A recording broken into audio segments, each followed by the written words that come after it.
Bom, irmãos, então, domingo que vem vai exigir de você uma prática de memória mesmo. Então, eu já passei, alguém ficou sem receber os nossos slides? Acho que a irmã Valéria, eu não passei para você, né, Valéria, os slides das aulas? Tá, mas eu vou te passar que eu tenho o seu contato, tá? Mais alguém ficou sem receber os slides das aulas aqui, que frequenta as nossas... Passei para todos? Cida, você recebeu todos também? Você recebeu?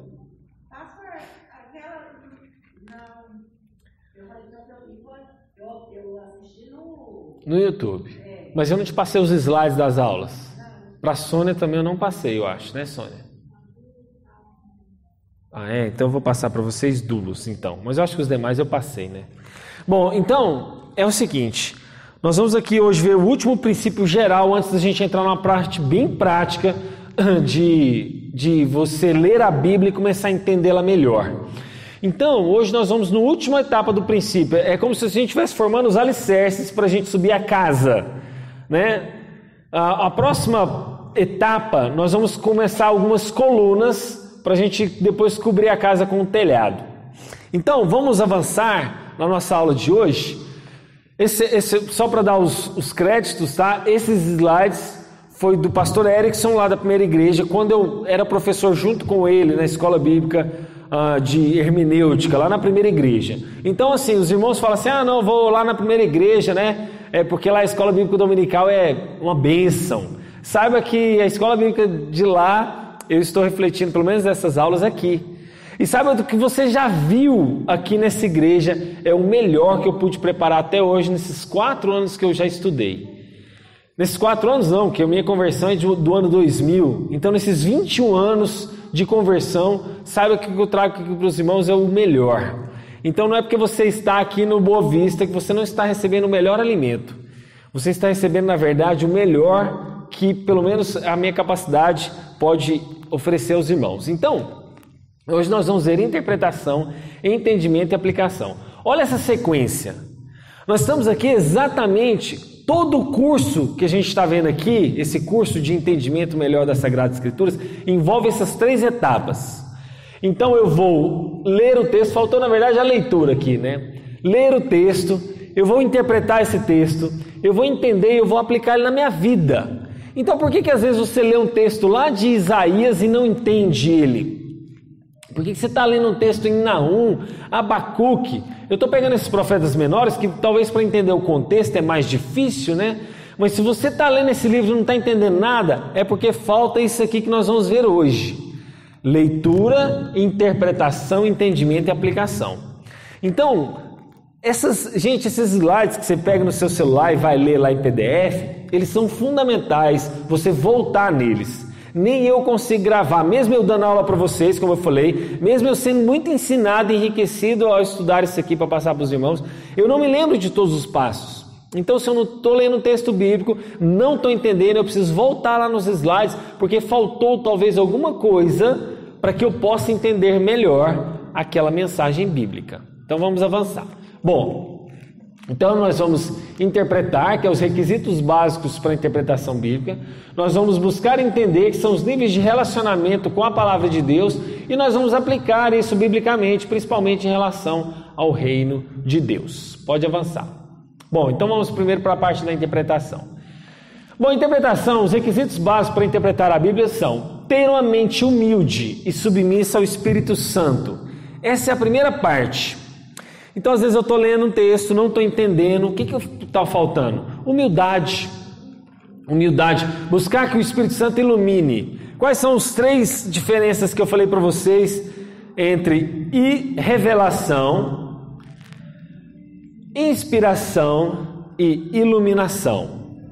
A revelação foi aquilo que Deus deu ao homem. A inspiração foi porque homens inspirados por Deus escreveram a revelação de Deus, que é infalível e inerrante, ou seja, ela não falha, ela não erra. E agora, porque Deus deu a revelação a homens inspirados por Deus, agora eu vou ser iluminado na minha mente, para que eu compreenda aquele texto. Então, ter uma mente humilde e submissa ao Espírito Santo é o primeiro requisito nosso, biblicamente, para interpretar a palavra de Deus. Não só basta eu ter uma mente humilde, eu tenho que crer. crer que a palavra de Deus, e ela de fato, ela é a revelação completa de Deus. Então, eu não apenas peço a iluminação do Espírito, mas eu creio que ela é uma palavra de Deus que não falha, que não erra.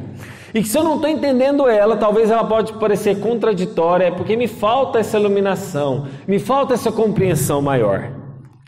E por fim, conhecer e aplicar os princípios de interpretação bíblica que a gente vai ver aqui durante o nosso curso. Pronto. Pode ir, Laine.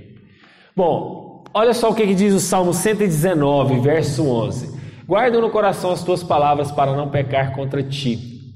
A palavra de Deus devidamente aplicada e que significa praticada, né? Lembra o que eu falei aqui na sequência que vai mudar a sua vida, isso vale para tudo? É aprender, viver o que se aprendeu, que é a prática, e passar para outros. Esse trio, né?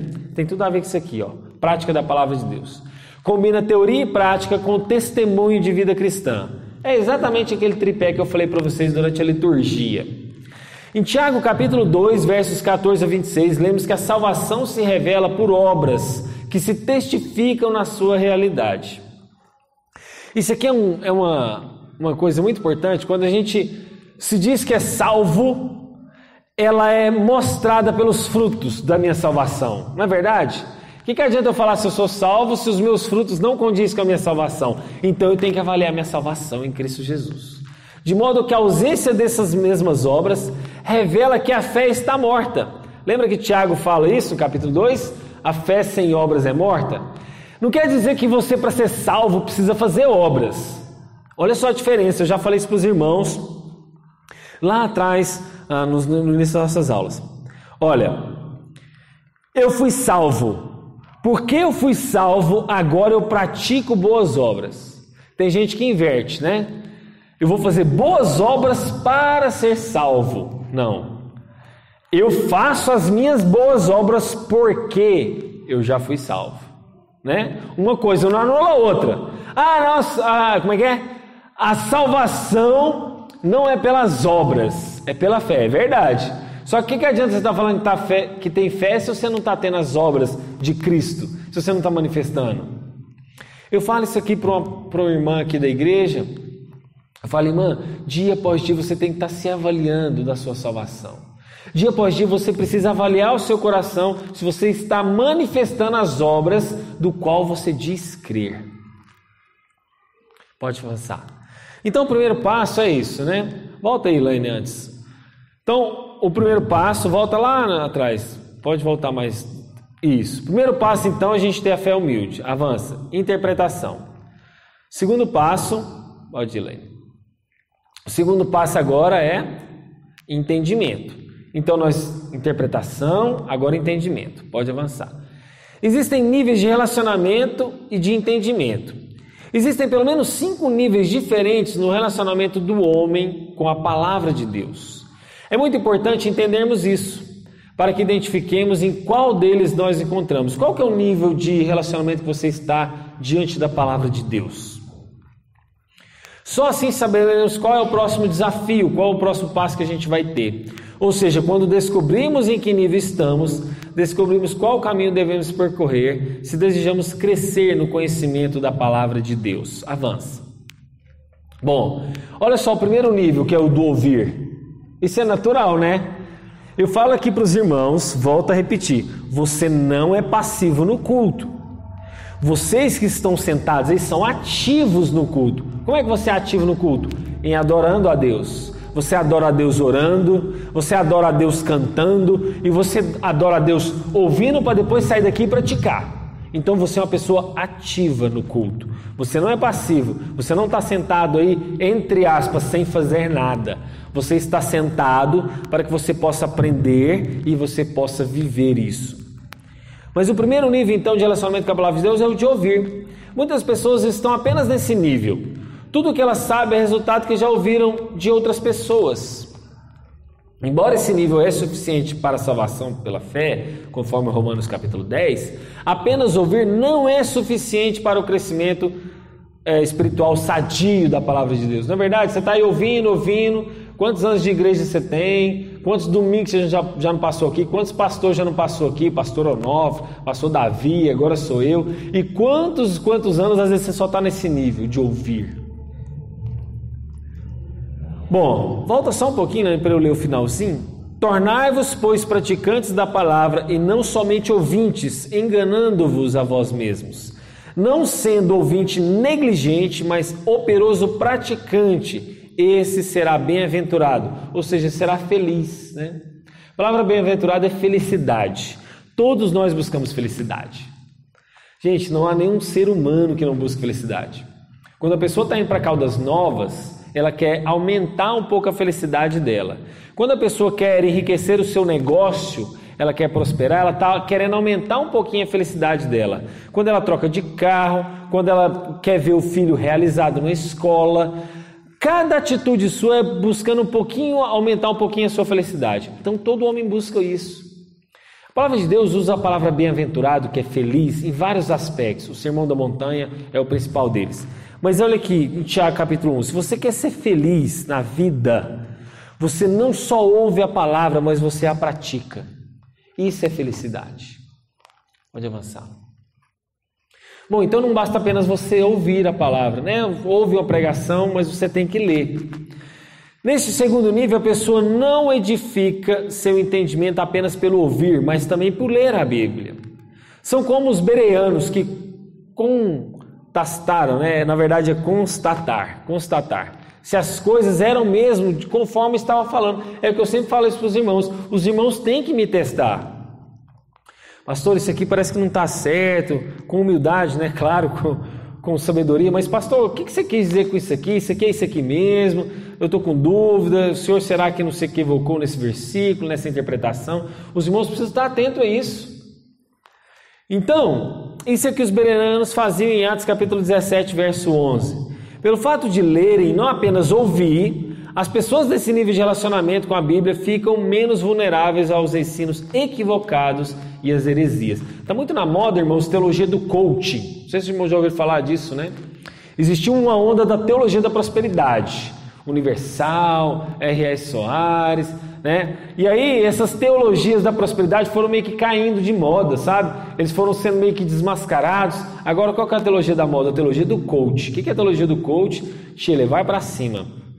A teologia do coach é sempre elevar o seu nível. Você é o cara. Você é de Deus. Você vai vencer. Você é vitorioso. E só bênção, elevando o seu ego, elevando a sua autoestima. A teologia do coach está na moda. Então, pelo fato de não ler e apenas ouvir das outras pessoas, as pessoas têm que sair desse nível de relacionamento, né? Porque ela não fica vulnerável a esse ensino equivocado. Então, não basta ouvir, você tem que ler também. Mas não basta ouvir e ler. Qual que é o terceiro nível? O terceiro nível é de você agora estudar um pouquinho a Bíblia, né? Então agora você nesse nível é bem mais elevado que os anteriores, porque não se contenta apenas em ouvir e ler, mas estudar a Bíblia. Não basta apenas saber o que está escrito, mas você tem necessidade de descobrir aquele significado, a razão e o propósito daquilo que foi dito. Eu disse em uma das aulas dos irmãos, os irmãos voltam lá, ter uma Bíblia de estudo é muito importante. Eu não digo fundamental não, irmãos, porque o fundamental é o texto inspirado, esse é fundamental. Mas é importante você ter uma biblinha de estudo. Investe aí, né, um pouquinho na sua Bíblia e olhe uma Bíblia de estudo com carinho. E lembre-se, numa linguagem não muito difícil. Eu falei para os irmãos, lembra daquela linguagem bem literal, né? Que é aquela Almeida Fiel, né? Esqueci, a Trinitariana também bem fiel ao texto, mas também não vai para aquelas linguagens muito parafraseada, igual a linguagem de hoje, igual aquela Bíblia a Mensagem. É bom você ter em casa para comparar, mas não para você estudar. Entende a diferença? Você vai ter na sua casa para você comparar com outras traduções, mas nunca para você estudar. Procura um meio termo, que é a Almeida atualizada e corrigida, a NVI, essa que eu estou agora com a Almeida atualizada. São esses intermediários entre uma linguagem que você vai entender, né? Mas também não vai fugir do texto original. Então, quando você tem uma Bíblia de estudo, numa linguagem melhor, acessível, você começa a estudar o significado, o propósito para que aquele texto foi escrito. Esse patamar, então, confere maior segurança quanto ao conteúdo e à forma da fé. sabem em que e o porquê estão crendo. Isso aqui é importante, ó. Sabem em que e por que creem. Não é simplesmente você chegar num menino e falar assim: pai, eu posso fazer isso? Não. Por quê? Por que não, menino?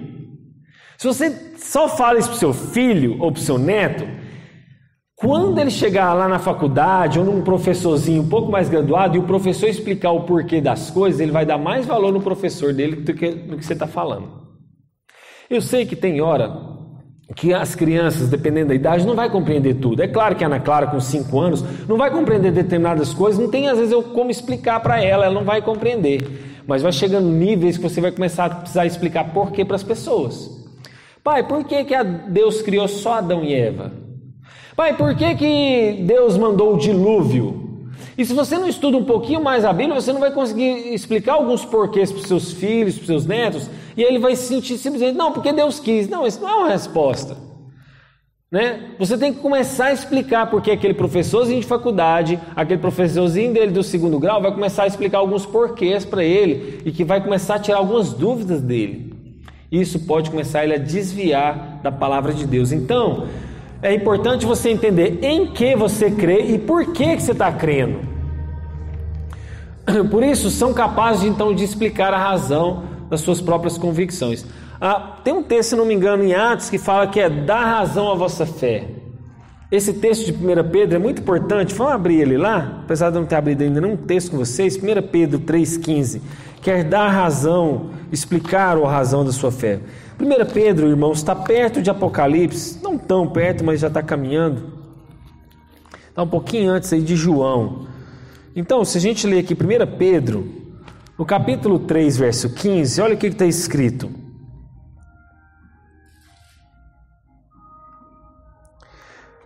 Pedro 3,15.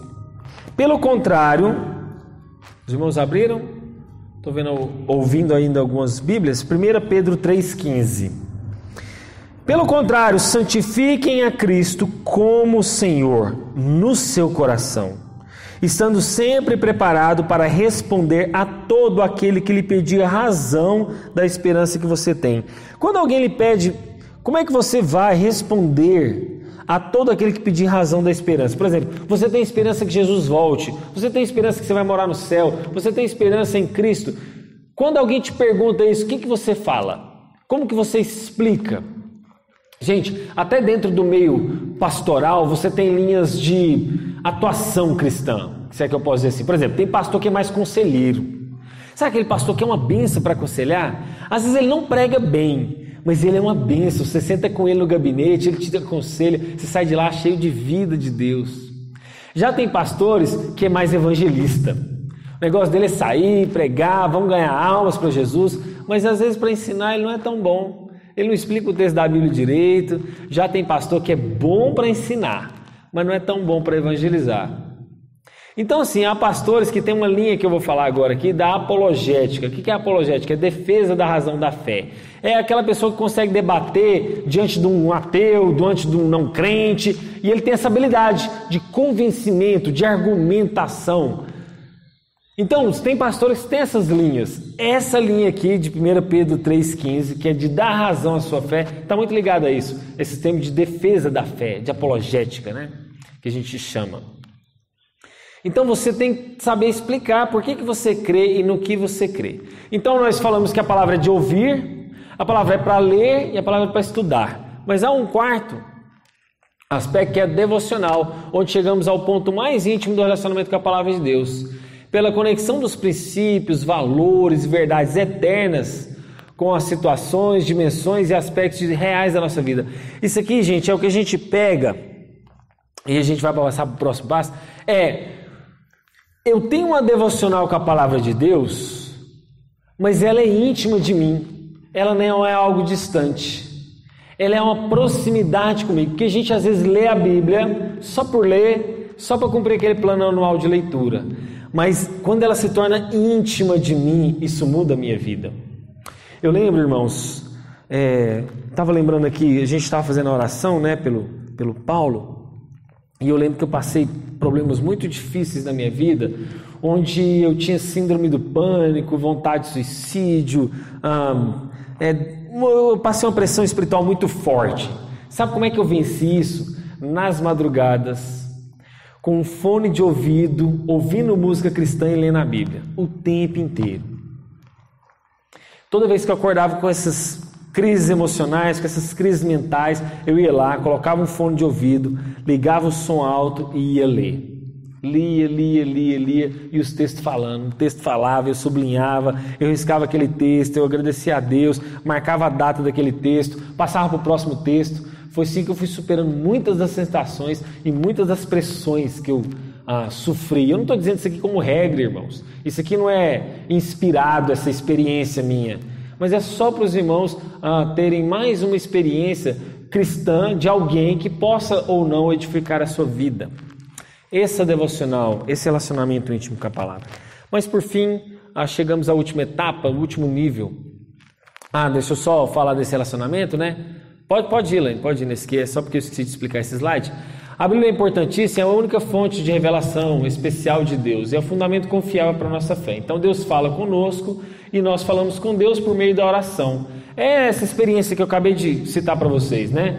Eu com a Bíblia na mão, o tempo todo, músicas evangélicas no meu ouvido, e eu lendo a palavra, parava um pouquinho e orava. Por que a nossa liturgia tem essa mesclagem? Os irmãos já pararam para pensar? A mesclagem entre cantar, orar e ler a Bíblia na nossa liturgia não é à toa. Então a gente lê um texto, ora e canta. Próxima etapa do culto, lê um texto, ora e canta. Isso não é à toa. Deus fala conosco na leitura bíblica, eu falo com Ele em oração e eu canto.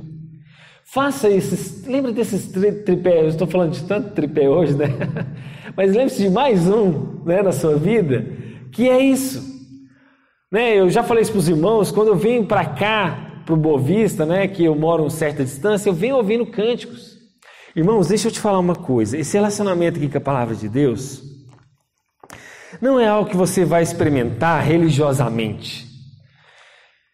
Eu tenho medo da gente virar católico. O que é a gente virar católico?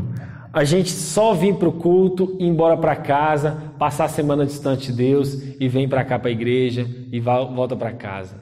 Isso é ser religioso. O religioso é esse. Ele vem bater o ponto aqui, ó, de cartão no domingo, mas não tem um relacionamento com Deus. E aí, lá no início, quando eu falei para vocês na abertura do culto, o que te motiva a vir aqui? Tem que ser uma alegria. Irmão, o que adianta você vir aqui e querer experimentar a presença de Deus no culto de domingo se você não passou se enchendo de Deus durante a semana? Se você não passou se alimentando da palavra, alimentando de louvor, e aí você vem para o culto apenas para a reunião dos santos. Não, você tem que vir aqui com fome e sede de Deus, que você já alimentou durante a semana. Você vem para a casa de Deus simplesmente para, estar reunidos e buscar a Deus daquilo que você já fez durante a sua semana. Você não vem aqui para o culto simplesmente para bater esse ponto. É sério, eu estava lá na casa de uma pessoa essa semana e eu vendo um monte de livros católicos e eu falei assim: Deus, livra-me dos meus livros cristãos estar como esse, todo empoeirado, que as pessoas nem mexem mais. Livra-me dos meus livros lá atrás não fazer diferença nenhuma na minha vida prática, não ser bênção na minha vida, não transformar, porque o que adianta ter um monte de livro lá na minha estante, sendo que eu vivo uma vida medíocre, uma vida rasa, uma vida sem fome e sede de Deus. Irmãos, e aí você fala assim: pastor, mas para você é fácil, você vive de tempo integral para a obra. Irmão, você não sabe o desafio que é a gente orar todos os dias, ler a Bíblia todos os dias, de forma devocional, de forma que te alimenta, não só simplesmente para você trazer ensino para as pessoas. Eu tenho que pregar domingo, então eu tenho que preparar um sermão. Não, isso pode parecer tão mecânico para mim quanto para você, que preparam aqui mensagens domingo após domingo, que tem, vou colocar bem entre aspas, tá? A obrigação de estudar a Bíblia. Para mim isso pode ser muito mais perigoso talvez do que para você. Porque você não tem essa, vou colocar bem entre aspas, obrigação, ainda que você como crente tenha, né? Mas você não tem essa obrigação como uma função, né? Então, irmãos, esse relacionamento aqui muda a nossa história. E aí, por fim, a gente vai passar para o último nível de relacionamento, que é o da prática, que eu falei para vocês, né? Aprenda, viva o que você aprendeu pratique e passe para outras pessoas. Esse é o último estágio em nosso relacionamento com a palavra de Deus. O seu grande desafio, então, é a prática, pois tudo que está na palavra de Deus visa a nossa salvação e santificação. Se a pessoa ouviu, leu, estudou, meditou, então agora ela está pronta para obedecer. Agora entendemos a razão pela qual muita gente, mesmo estando há anos no convívio eclesiástico, não vive a palavra de Deus, não pratica o que ele ensina. A razão é que não leem, não estudam, não meditam e apenas ouvem. Pode ir. Então vamos para essa aplicação que a gente acabou de falar agora. Essa aplicação está dentro do reino de Deus. O reino de Deus combina pessoas transformadas, transformando a sociedade. Por isso que quando eu oro pelo avivamento dessa igreja, não é só pelo avivamento, mas pela reforma da igreja. O que é a reforma? É essa influência na sociedade.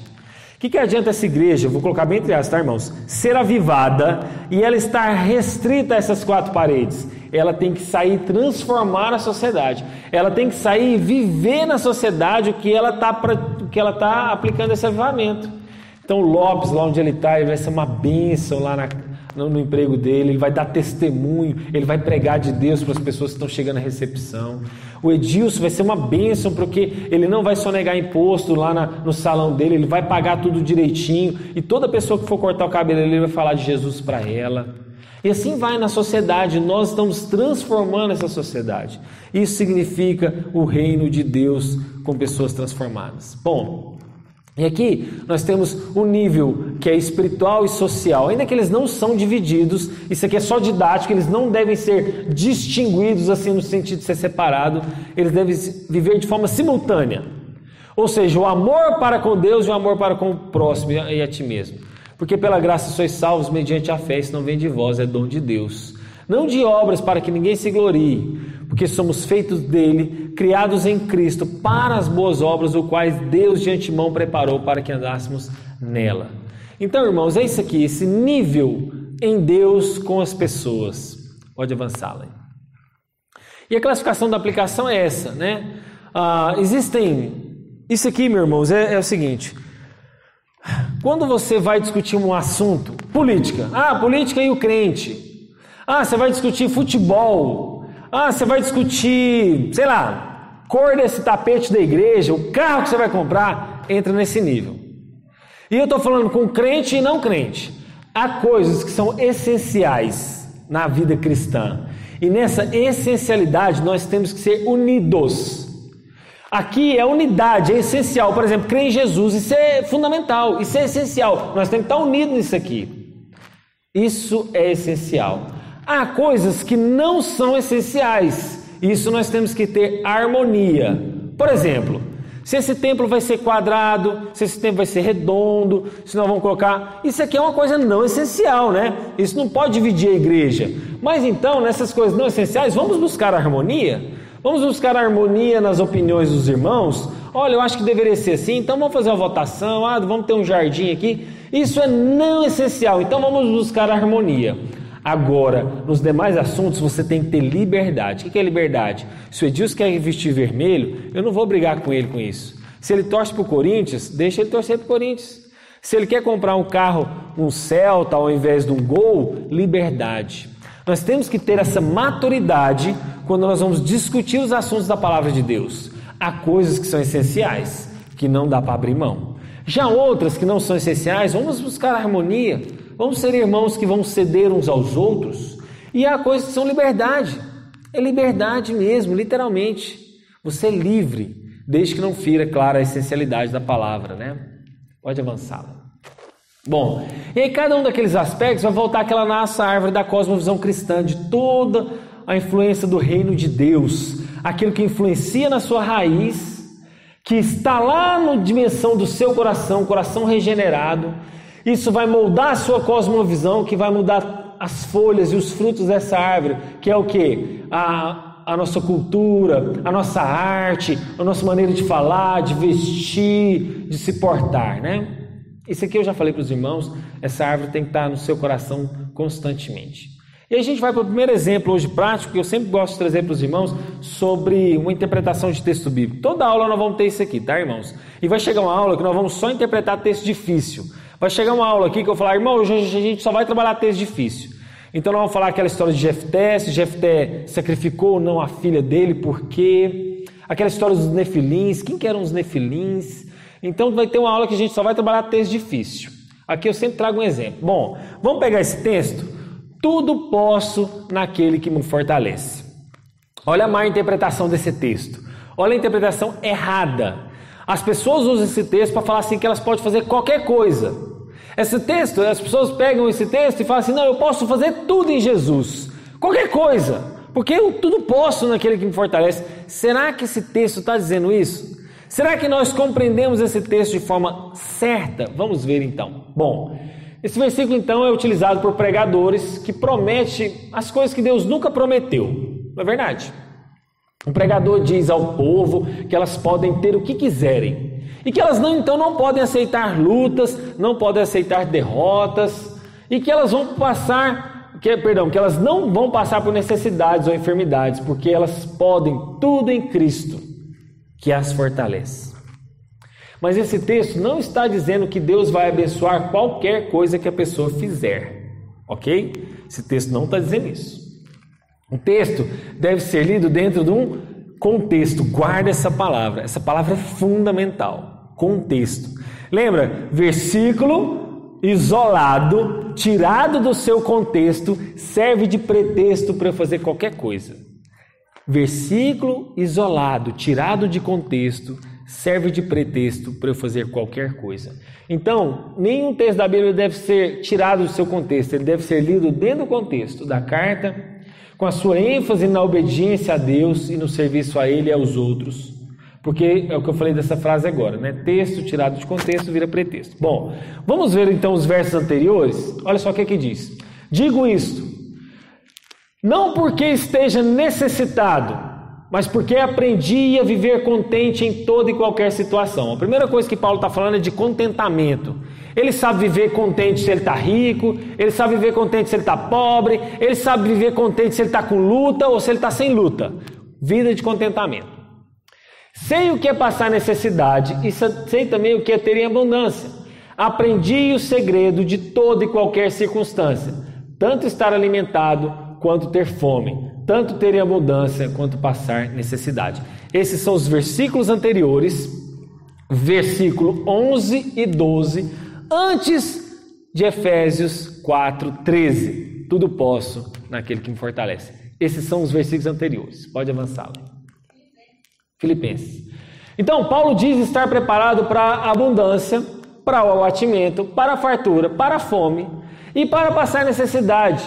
E ele não somente estava preparado, mas também foi o que mais sofreu perseguição, prisão e açoites. Isso significa que o cristão não depende, olha só então a interpretação correta do tudo posso naquele que me fortalece.